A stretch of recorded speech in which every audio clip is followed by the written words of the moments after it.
Ouais, ça va. Putain. Ah ouais, ça marche. Voilà, bonjour. Ça va, Rachid? Voilà, je vais faire une nouvelle vidéo.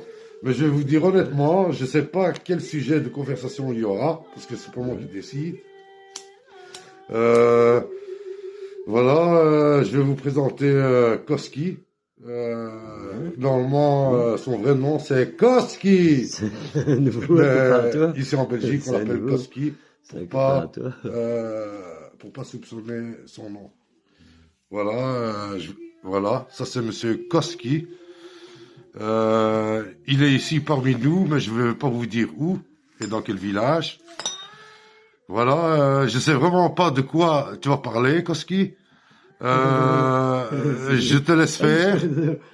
Je te laisse faire. Tu peux trouver un sujet de conversation pour que moi et beaucoup de personnes qui te verront, ce sera le message que tu leur donneront. On va dire que c'est un reportage ou une interview. Voilà, Monsieur Koski, à vous la parole. Eh ben, il y a un monsieur, un écrivain ukrainien que j'ai entendu hier soir à la BBC, qui m'a beaucoup interpellé par une de ses remarques. Il parlait de son propre peuple ukrainien et il disait, nous sommes des anarchistes, des individualistes et des égoïstes. Qui ça, l'Ukraine? Alors, c'est que tu n'as rien écouté, Rachid, je te parle d'un... Faut recommencer. Hein. Pourquoi? Qui ça, l'Ukraine? Non, l'Ukraine, c'est Zelensky. Toi, tu as dit un autre nom. Ouais, mais il a dit ça, il s'est fait interviewer par un journaliste. Un écrivain ukrainien. Ah ouais, un écrivain, putain. Moi, je pensais au président.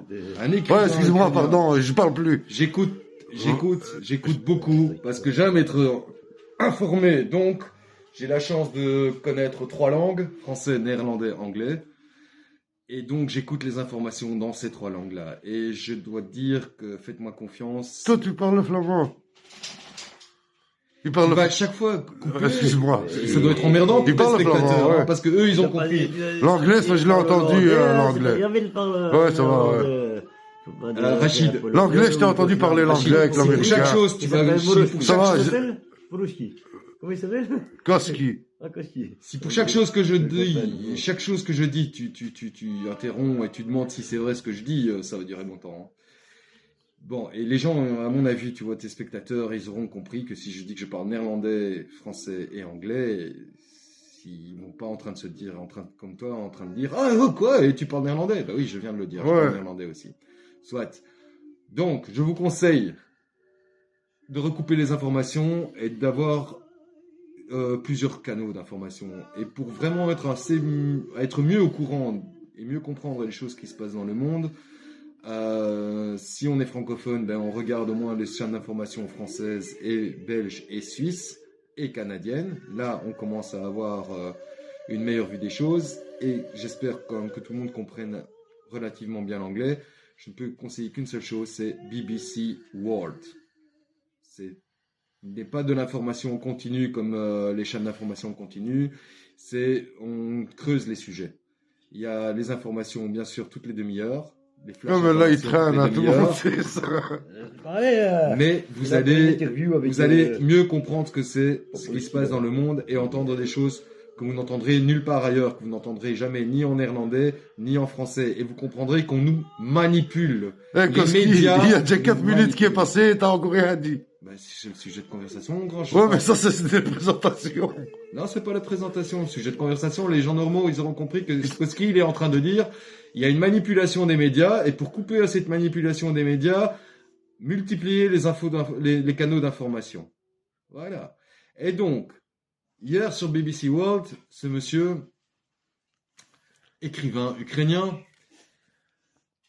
qui connaît son peuple, disait cette chose assez franche que nous, les Ukrainiens, nous sommes anarchistes, individualistes et égoïstes.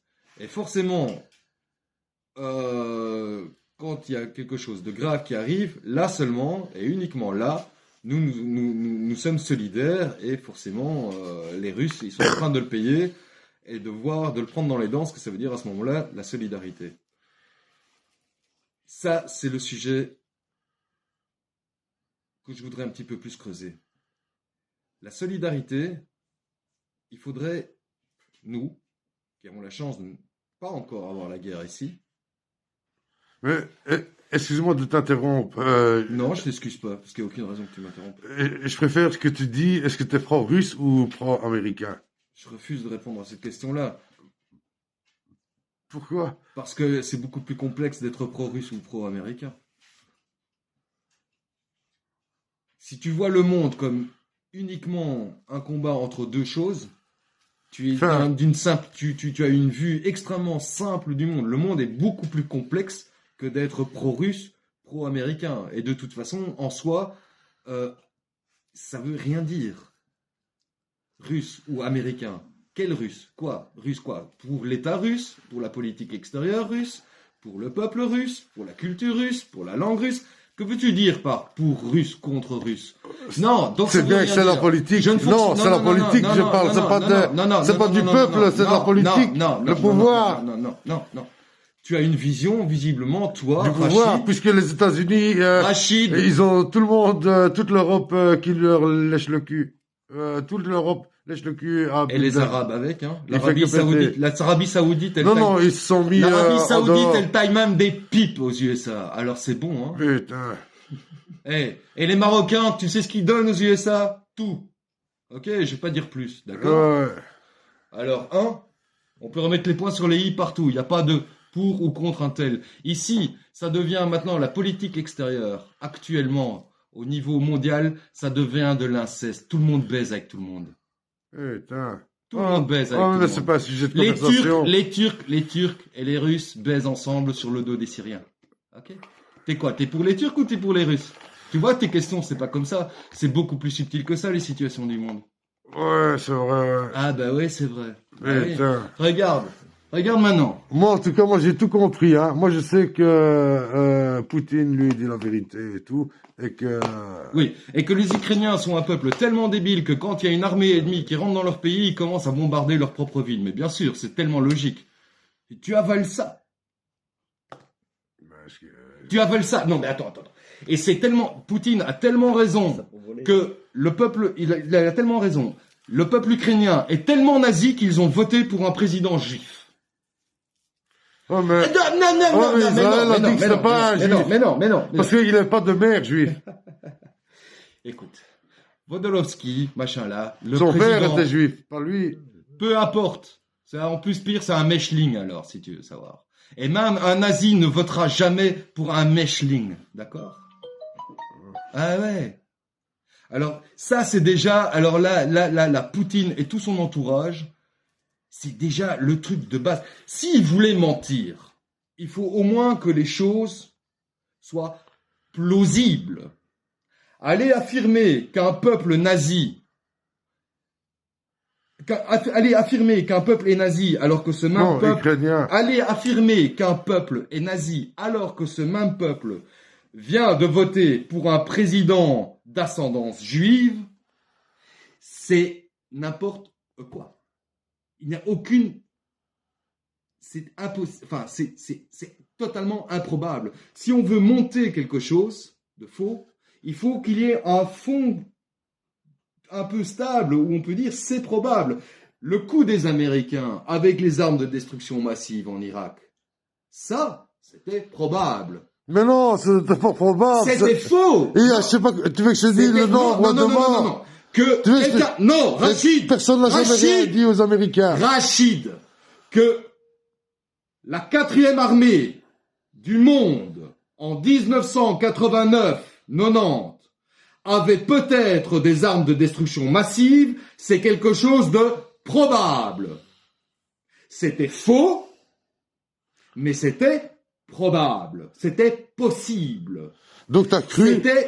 C'était possible. Ouais, donc faire croire que un peuple qui vient de voter et de élire soi-même un président d'ascendance juive et essayer de faire croire que ce peuple-là est un peuple de nazis, c'est totalement improbable. Tu comprends la différence entre la connerie des Russes et la saloperie des Américains? Tu comprends bien? Ouais, mais ils sont pas tous nazis. Ils ont monté une guerre sur un mensonge. Mais au moins les Américains, ils avaient pris un cadre probable, où c'était possible ce qu'ils disaient. Il était bien possible à l'époque que l'Irak ait des armes de destruction massive. Ce n'était pas quelque chose d'outrancier de dire « ça se peut qu'un pays tel que l'Irak ait des armes de destruction massive ». Dire aujourd'hui, ça se peut que un peuple qui vient de voter pour un président d'ascendance juive soit nazi, c'est totalement improbable. Comment ils sont peu comparés au nombre de Ukrainiens et Russes qu'il y a. Mais attends.